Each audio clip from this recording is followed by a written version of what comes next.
Hello students, hope you all are doing well. आज हम देखेंगे बाउंडेड सेट्स और अनबाउंडेड सेट्स को देखने से पहले हमें upper bound and lower bound का पता होना लाजमी है। सो पहले हम upper bound and lower bound देखेंगे, ठीक है। सो कंसीडर कर लेते हैं, let S be a subset of real number का हमने कोई सबसेट ले लिया। Then according to first definition, U is called an upper bound of S. U S set की अपर बाउंड कहलाएगी कब? जब ये कंडीशन होल्ड करेगी for all A belongs to S, यानी S के अंदर तमाम के तमाम एलिमेंट्स के लिए ये कंडीशन होल्ड करेगी, तो हम ये कह सकते हैं कि U जो है वो अपर बाउंड है सेट S की। तो एग्जाम्पल पर आ जाते हैं। Let S1 equals to 2, 7 and 9। हमने यहाँ पर कोई एक एलिमेंट लिया जो कि S1 के अंदर मौजूद तमाम के तमाम एलिमेंट के तमाम एलिमेंट से या तो बड़ा हो, ठीक है, या तो उसके किसी ना किसी एलिमेंट के इक्वल भी आ सकता है, लेकिन उसके तमाम के तमाम एलिमेंट्स जो हैं वो इस u से छोटे होने चाहिए। इक्वल हो सकता है। अब देखो, अगर मैं u कंसीडर कर लेती हूँ 10, तो मैं 2 को देखूं तो 2 10 से छोटा है। फिर मैंने 7 को देखा, 7 भी 10 से छोटा है। 9 को देखा, 9 भी 10 से छोटा है। सो मैंने कहा कि मैंने एक एलिमेंट सेलेक्ट किया, एक नंबर सेलेक्ट किया 10, जिसमें S1 के अंदर मौजूद तमाम के तमाम एलिमेंट्स जो थे वो u से छोटे थे, ठीक है। यानी ये वाली जो कंडीशन है जो ऊपर लिखी हुई है, सेम यही कंडीशन मैंने यहाँ पर भी लिख ली। यानी मैंने जो भी एलिमेंट या नंबर सेलेक्ट किया उसमें S1 के तमाम एलिमेंट उससे छोटे थे, तो मैंने कह दिया कि u इक्वल्स टू 10 जो है वो अपर बाउंड ऑफ S1 है, ठीक है। अगर ये कंडीशन होल्ड करेगी तो मैं कहूँगी कि u जो है, यानी u मैंने जो भी सेलेक्ट किया है वो अपर बाउंड ऑफ S1 है, ठीक है। अच्छा, अनदर हम ले लेते हैं u इक्वल्स टू 9। हमने जैसे u इक्वल्स टू 9 लिया तो मैंने ये देखा कि तमाम के तमाम एलिमेंट्स जो S1 के अंदर मौजूद थे, u उन तमाम एलिमेंट्स से या तो ग्रेटर है या फिर किसी कंडीशन में उसके इक्वल है। हम देख लेते हैं, यहाँ हमने 2 देखा, 2 से u बड़ा है, ठीक है। 7 भी u से 7 भी u से छोटा है, 2 भी u से छोटा है और 7 भी u से छोटा है, और 9 यहाँ पर u के इक्वल है। सो इक्वल भी आ सकता है या ग्रेटर नंबर भी आ सकता है, ठीक है। सो मैंने ये देखा कि मैंने एक एलिमेंट सेलेक्ट किया u इक्वल्स टू 9, और मैंने ये देखा कि तमाम के तमाम एलिमेंट्स जो S1 के अंदर मौजूद हैं वो या तो u से छोटे हैं या फिर कोई एक एलिमेंट u के इक्वल आ गया, वो 9 था, ठीक है। सो मैं यहाँ पर ये कह सकती हूँ कि u equal to 9 is the upper bound of S1, ठीक है। लाजमी नहीं है कि अपर बाउंड एक ही हो, अपर बाउंड बहुत सारी भी हो सकती हैं। यहाँ पर हम अगर u इक्वल्स टू 11 लें तो तब भी ये कंडीशन सेटिस्फाई करेगी, होल्ड करेगी कि तमाम के तमाम एलिमेंट्स जो S1 के अंदर मौजूद हैं, अगर मैं 11 लेती हूँ u इक्वल्स टू 11, तो तमाम के तमाम एलिमेंट्स जो S1 के अंदर मौजूद हैं वो u से छोटे हैं, तो मैंने कह दिया कि u equals to 11 is also the upper bound of S1, ठीक है। ये तो कॉन्सेप्ट हो गया अपर बाउंड का। अब हम देखते हैं लोअर बाउंड का concept. So v is called a lower bound of set S। v S set की लोअर बाउंड कहलाएगी कब? जब ये कंडीशन सेटिस्फाई करेगी for all b belongs to S, यानी जो भी हमारा सबसेट S है उसके अंदर तमाम के तमाम एलिमेंट्स के लिए ये कंडीशन सेटिस्फाई करेगी, यानी कि तमाम के तमाम v के अंदर जो एलिमेंट्स हैं वो तमाम के तमाम एलिमेंट्स जो S के अंदर है, यानी b जो है S के तमाम एलिमेंट्स को रिप्रेजेंट कर रहा है, तो तमाम के तमाम वो एलिमेंट्स जो S के अंदर मौजूद हैं वो V से बड़े होने चाहिए, या और आसान अल्फाज में मैं ये कह दूं कि V तमाम एलिमेंट्स से छोटा होना चाहिए। ठीक है, सो मैंने एक सेट लिया, let S2 equals to 1, 1/2, 1/3 and so on, ये चलता जाएगा। इसके आगे 1/4 आएगा, फिर 1/5, 1/6, जैसे जैसे ये इस तरफ जाता जाएगा तो ये और छोटे होते जाएंगे नंबर, और जीरो को अप्रोच करेंगे, लेकिन जीरो नहीं होगा, कभी भी ये जीरो नहीं होगा, लेकिन जीरो को अप्रोच करेंगे। ठीक है, सो मैंने क्या किया कि इस तरफ अगर मैं जाऊंगी, इस तरफ जाऊंगी तो एलिमेंट्स छोटे हो जाएंगे, और अगर मैं लेफ्ट हैंड साइड पर मूव करूंगी तो एलिमेंट्स जो हैं वो बड़े होते जाएंगे, नंबर्स बड़े होते जाएंगे। सो मैंने देखा कि यहाँ पर v इक्वल टू 0 अगर मैं सेलेक्ट करूं तो मैंने ये देखा कि तमाम के तमाम एलिमेंट्स जो S2 के अंदर मौजूद हैं, v जो है उन तमाम एलिमेंट्स से छोटा है, या फिर ये कह सकती हूँ कि b जो है v इक्वल्स टू 0 जो है उससे तमाम के तमाम एलिमेंट्स जो हैं सेट S2 के वो ग्रेटर हैं। तो मैंने ये कह दिया कि v equals to 0 is called lower bound of set S2। ठीक है, सो यहाँ पर हम एक नोट देख लेते हैं, अ सेट में नोट हैव अपर बाउंड और लोअर बाउंड और बोथ। ऐसा भी हो सकता है कि किसी सेट की कोई लोअर बाउंड ना हो, ऐसा भी हो सकता है कि किसी सेट की अपर बाउंड ना हो, और ऐसा भी हो सकता है कि किसी सेट की ना अपर बाउंड हो और ना लोअर बाउंड हो। हमने एक और एग्जांपल ले ली S3। S3 में हमने ये देखा कि इसकी लोअर बाउंड तो है, लोअर बाउंड हम कुछ भी रख सकते हैं, यानी लोअर बाउंड की डेफिनेशन के अकॉर्डिंग तमाम के तमाम एलिमेंट्स जो हैं वो सेट S के तमाम एलिमेंट्स से छोटा कोई एलिमेंट हमें पता होना चाहिए कि इस एलिमेंट से ग्रेटर है सारे के सारे एलिमेंट्स जो सेट S के अंदर मौजूद हैं। सो हमने अपना सेट S3 लिया था, S3 के अंदर हमने देखा कि 0 से तमाम के तमाम एलिमेंट्स जो हैं वो ग्रेटर हैं। अगर मैं ये कह दूं कि यहाँ पर -1 से ग्रेटर है तमाम एलिमेंट्स तो ये भी गलत नहीं होगा। सो -1 भी इसकी लोअर बाउंड है। सो यहाँ पर मैंने देखा कि 0 से ग्रेटर है तमाम के तमाम एलिमेंट्स, तो मैंने कहा कि यहाँ इसकी लोअर बाउंड जो है वो 0 है, लेकिन मुझे ये नहीं पता कि कौन सा एलिमेंट है जिससे S3 के एलिमेंट्स छोटे हैं, यानी मुझे अपर बाउंड नहीं पता चली, तो मैंने ये कह दिया कि इसकी लोअर बाउंड तो 0 है लेकिन इसकी कोई अपर बाउंड नहीं है। सिमिलरली मैंने एक और सेट सेलेक्ट किया S4। S4 के अंदर जो एलिमेंट्स थे ये -1, -2, -3, -4, -5 और छोटे होते जा रहे हैं। कितने छोटे हो रहे हैं ये हमें नहीं पता, लेकिन इसमें सबसे बड़ा एलिमेंट जो है वो -1 है, और हो भी सकता है हम ये कह दें कि इसके अंदर तमाम के तमाम एलिमेंट्स 0 से छोटे हैं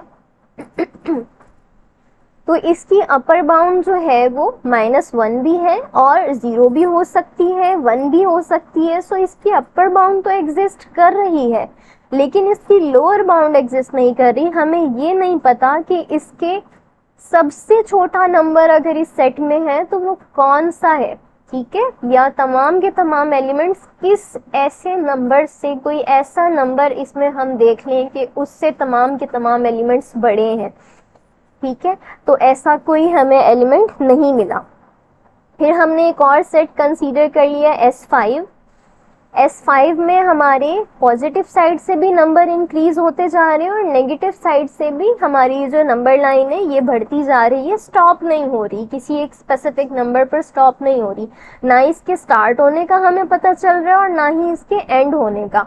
तो हमें कोई ऐसा नंबर नहीं मिला कि S5 के अंदर के तमाम S5 के अंदर जितने भी एलिमेंट्स हैं वो उससे ग्रेटर हों या फिर उससे छोटे हों। ना हमें लोअर बाउंड मिली और ना ही हमें अपर बाउंड मिली।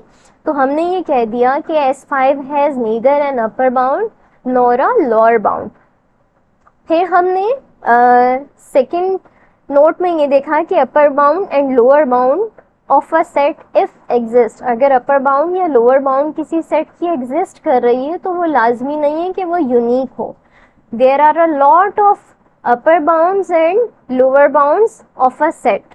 हमने S1 सेट देखा तो S1 सेट हमारा ये रहा, ये रहा। इसकी अगर मैं अपर बाउंड की बात करूं तो वो 10 भी है, और मैंने जब इसकी एक्सप्लेनेशन दी थी तो मैंने तब ये बताया था कि इसकी अपर बाउंड 11 भी हो सकती है, ठीक है। इसकी अपर बाउंड 12 भी हो सकती है, इसकी अपर बाउंड 13 भी हो सकती है।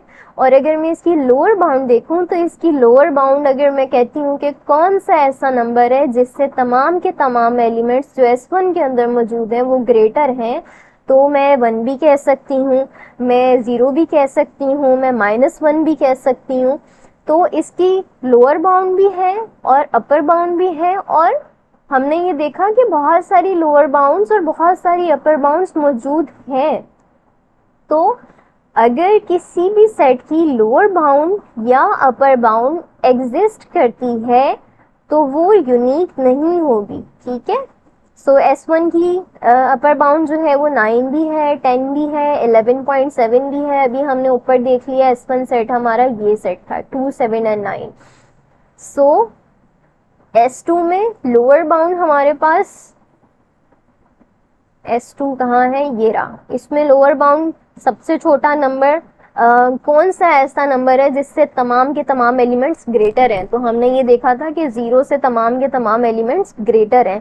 फिर हम -1 भी कह सकते हैं, फिर हम -2 भी कह सकते हैं, फिर हम -1.1 भी कह सकते हैं। So there are a lot of numbers in lower bound. So ये मैंने लोअर बाउंड ऑफ S2 लिख दी कि यूनिक नहीं है, हमारे पास बहुत सारी लोअर बाउंड्स हैं और बहुत सारी अपर बाउंड्स हैं। तो फिर हमने अब देखा बाउंडेड सेट क्या होता है। A set is called bounded above. कोई भी सेट बाउंडेड अबव कहलाएगा अगर उसकी अपर बाउंड मौजूद है। सो हमने देखा कि सेट S2 जो था बाउंडेड अबव था विद एन अपर बाउंड 1। सो हमारा S2 सेट कहाँ है, ये रहा। ये बाउंडेड अबव है क्योंकि इसकी अपर बाउंड मौजूद है, कोई ऐसा नंबर जिससे तमाम के तमाम एलिमेंट्स छोटे हों, तो अपर बाउंड इसकी 1 है। हम इसमें 2 भी कह सकते हैं कि 2 भी इसकी अपर बाउंड है। लेकिन इस सेट पर हमें ये पता चल गया कि S2 जो है वो बाउंडेड अबव है। सो अगर हम S1 को देखें तो S1 भी हमारे पास बाउंडेड अबव है क्योंकि इसकी अपर बाउंड मौजूद है। S2 हमने देख लिया, फिर हमने S1 भी देख लिया। S1 is also bounded above. S4 भी बाउंडेड अबव है। S4 कहाँ है, ये रहा। ये इसकी अपर बाउंड जो है वो -1, ये रहा। S1 and S4 bounded above हैं, whereas S3 and S5 are not. तो हम चेक कर लेते हैं S3 एंड S5 में। S3 ये रहा। S3 की कोई ऐसा नंबर नहीं हमारे पास मौजूद कि जिससे तमाम के तमाम एलिमेंट्स जो हैं S3 के छोटे हों। हम कहते हैं कि चलो हम 5 को समझ लेते हैं कि तमाम एलिमेंट्स 5 से छोटे हों, तो हमने देखा कि ये सिर्फ 5 तक तो नहीं रुक रहा है, इसमें 6, 7, 8, 9, 10 और भी काउंटिंग चलती जा रही है, तो 5 तो इसका अपर बाउंड नहीं हुआ, यानी 5 से बड़ा कोई और नंबर होगा, ठीक है। तो फिर हम जिस नंबर को भी चूज करते जाएंगे वो उस नंबर से बड़ा कोई ना कोई नंबर हमें मिलता जाएगा। तो इसका मतलब ये हुआ कि S3 हमारे पास बाउंडेड अबव नहीं है, और सिमिलरली S4 भी हमारे पास S5 में ना अपर बाउंड है और ना लोअर बाउंड है, ठीक है। सो हमने ये देख लिया कि बाउंडेड अबव क्या होता है, जिसकी अपर बाउंड मौजूद होती है। सिमिलरली वो सेट जिसकी लोअर बाउंड मौजूद होगी वो बाउंडेड बिलो कहलाएगा।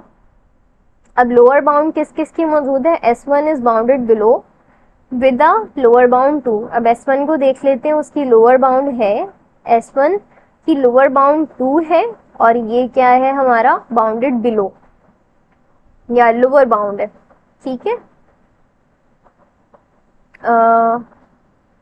उसके बाद S2 एंड S3 में देख लेते हैं। S2 and S3 are also bounded below, S2 and S3 bounded below है, जबकि S4 और S5 नहीं है। तो हम S2 एंड S3 को भी देख लेते हैं कि उसकी लोअर बाउंड मौजूद है या नहीं।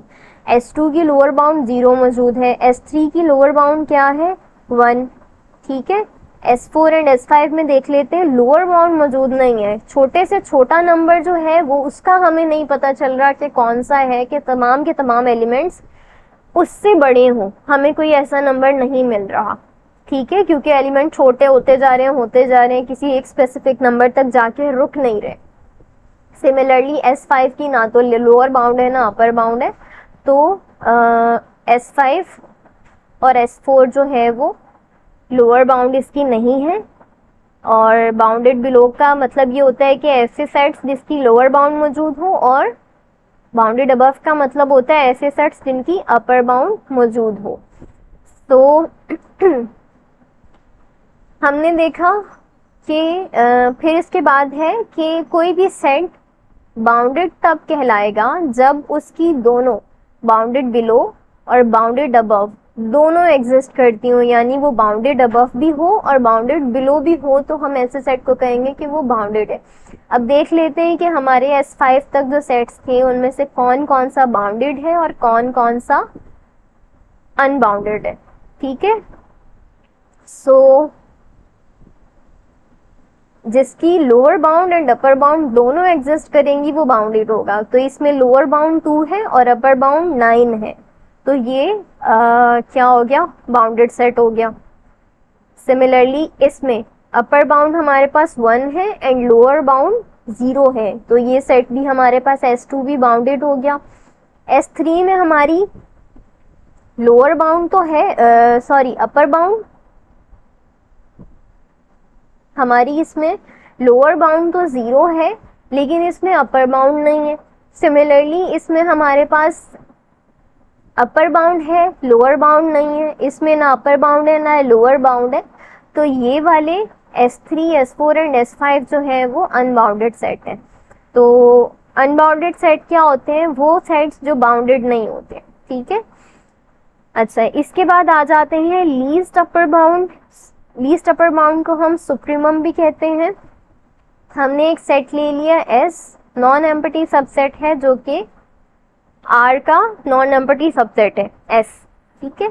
तो हमने कोई भी नंबर लिया U, उस नंबर को हम लीस्ट अपर बाउंड कहेंगे तब जब U अपर बाउंड होगा S का, और for every other upper bounds, जितनी भी अपर बाउंड्स होंगी U प्राइम, हम उनको U प्राइम का नाम दे देते हैं, S की जितनी भी अपर बाउंड्स होंगी, U जो है उन तमाम अपर बाउंड से छोटा होगा, तो उसे हम कहेंगे कि वो लीस्ट अपर बाउंड है, ठीक है। तो इसकी एग्जांपल देख लेते हैं। हमने वही सेट S1 लिया 2, 7 एंड 9, और हमने देखा कि इसकी कुछ अपर बाउंड्स हैं, जैसे इसकी अपर बाउंड 9 भी है, इसकी अपर बाउंड 10 भी है, 11.7 भी है। तो हमने ये देखा कि सबसे छोटा एलिमेंट जो इसकी अपर बाउंड्स में था वो था 9। तो मैंने ये कह दिया कि लीस्ट अपर बाउंड जो है इस सेट S1 की वो 9 है, ठीक है। सो सेट S2 पर आते हैं। सेट S2 में हमने एलिमेंट्स देखे, सबसे जो अपर बाउंड थी तमाम के तमाम एलिमेंट्स 1 से छोटे हैं इस सेट में। तो हमने अपर बाउंड्स में देखा 1 भी है, 2 भी है, 3 भी है, 7 भी है, 17.2 भी है, डेसिमल में भी हो सकती है, ठीक है। तो बहुत सारी हमने अपर बाउंड्स देखी, लेकिन इन अपर बाउंड्स में जो सबसे छोटा एलिमेंट था वो 1 था। सो मैंने कह दिया कि वो लीस्ट अपर बाउंड है, ठीक है। लीस्ट अपर बाउंड जो है इसकी वो 1 है। So least upper bound of a set S is called supremum. हम लीस्ट अपर बाउंड को सुप्रीमम भी कह सकते हैं, और हम इसे लिखते कैसे हैं, सुप्रीमम ऑफ S को इस तरह से, अगर हम लिखने रिटन फॉर्म में देखें तो हम इस तरह से उसे लिख सकते हैं। उसके बाद आ जाते हैं ग्रेटेस्ट लोएस्ट बाउंड के ऊपर। ग्रेटेस्ट लोएस्ट बाउंड को हम इन्फिमम भी कहते हैं। हमने कोई भी सेट लिया S जो कि नॉन एम्प्टी सबसेट था रियल नंबर का, तो हमने ये कह दिया कि v जो है वो ग्रेटेस्ट लोएस्ट बाउंड है तब जब v जो है वो लोअर बाउंड तो होगी s की, लेकिन तमाम के तमाम लोअर बाउंड्स जो v प्राइम, हमने उनको नाम दे दिया कि तमाम की तमाम लोअर बाउंड्स s की, वो ये कंडीशन सेटिस्फाई करेंगी कि तमाम की तमाम लोअर बाउंड्स उस v से छोटी होंगी, यानी v उन तमाम लोअर बाउंड्स में सबसे बड़ा होगा। ठीक है, सो मैंने देखा कि इसकी बहुत सारी लोअर बाउंड है। S1 मैंने सेम एग्जांपल ली, इसकी बहुत सारी लोअर बाउंड्स हैं, जैसे कि -1 है, 0 है, 2 है, यानी वो नंबर जिससे S1 के तमाम एलिमेंट्स ग्रेटर थे। सो मैंने देखा कि -1, 0 एंड 2 जो है ये इसकी लोअर बाउंड थी, लेकिन इसमें सबसे बड़ी जो लोअर बाउंड है वो 2 है। सो मैंने कह दिया कि ग्रेटेस्ट लोएस्ट बाउंड जो है सेट S1 की वो 2 है। सिमिलरली मैंने S2 में देखा, S2 में मैंने देखा कि इसकी लोअर बाउंड जो है वो -1 है, -2 भी हो सकती है, -3 भी हो सकती है, -7 भी हो सकती है, 0 भी हो सकती है, यानी तमाम के तमाम एलिमेंट्स इन लोअर बाउंड से ग्रेटर हैं S2 सेट के। तो इनमें सबसे जो बड़ी लोअर बाउंड थी वो 0 थी, तो मैंने कह दिया कि ग्रेटेस्ट लोएस्ट बाउंड जो है वो 0 है। और ग्रेटेस्ट लोएस्ट बाउंड को के सेट को हम इन्फिमम भी कहते हैं। ठीक है, सेट एस के जो ग्रेटेस्ट लोएस्ट बाउंड है उसे हम इन्फिमम भी कहते हैं, और इसे हम अगर सिंबॉलिकली लिख कर दिखाएं तो हम ऐसे लिखते हैं। ठीक है, नोटेशन फॉर्म में ऐसे लिखते हैं INF into S। अच्छा, आगे हम चल के देख लेते हैं द ग्रेटेस्ट लोएस्ट बाउंड और least upper bound of a set में not be in the set. लाजमी नहीं है कि ग्रेटेस्ट लोएस्ट बाउंड या लीस्ट अपर बाउंड जो है वो सेट के अंदर मौजूद हो। अब जैसे मैंने एक और एग्जांपल ली S6। ठीक है, मैंने एक सेट कंसीडर किया रियल नंबर का सबसेट कंसीडर किया। ठीक है, S6, और इसमें मैंने ये एलिमेंट्स लिए, और इसमें मैंने देखा कि इसकी जो लोएस्ट अपर बाउंड है वो 0 है, लेकिन वो इस सेट के अंदर मौजूद नहीं है, S6 के अंदर मौजूद नहीं है। तमाम के तमाम एलिमेंट्स 0 से छोटे हैं। ठीक है, लेकिन 0 इसके अंदर मौजूद नहीं है।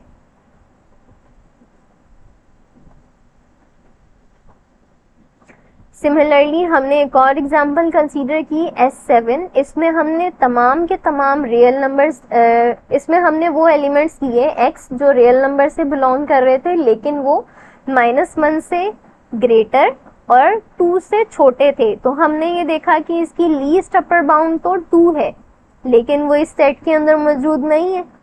और फिर मैंने ये देखा कि इसकी ग्रेटेस्ट लोएस्ट बाउंड जो है वो -1 है, लेकिन -1 इस सेट के अंदर मौजूद नहीं है। तो मैंने ये देखा कि ग्रेटेस्ट लोएस्ट बाउंड या लीस्ट अपर बाउंड जो है वो लाजमी नहीं है कि उस सेट के अंदर मौजूद हो। इसके बाद हम देख लेते हैं कंप्लीटनेस प्रॉपर्टी ऑफ R। तो कंप्लीटनेस प्रॉपर्टी ऑफ R ये कहती है कि every non empty subset of R, real number का कोई भी नॉन एम्प्टी सबसेट ले लें, अगर उसकी अपर बाउंड है तो फिर लाजमी सी बात है उसकी लीस्ट अपर बाउंड भी होगी। ठीक है, यानी उसके अंदर सुप्रीमम भी मौजूद होगा। अगर उसकी अपर बाउंड है तो उसमें सुप्रीमम भी होगा।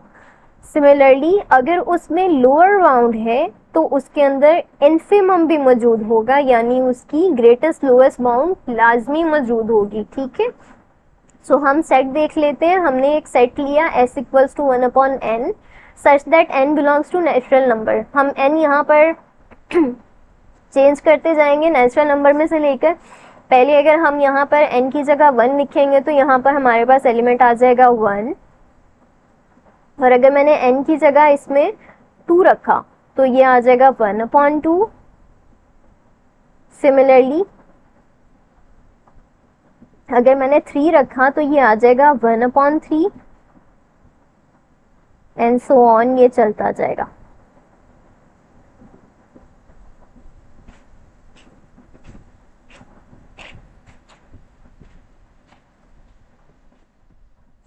अच्छा, मैंने ये देखा कि इसमें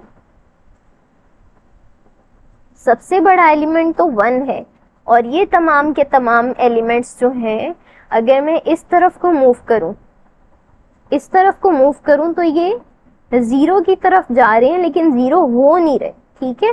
तो इसमें सबसे छोटा एलिमेंट मैंने देखा वो जीरो था और सबसे बड़ा एलिमेंट जो है वो वन था।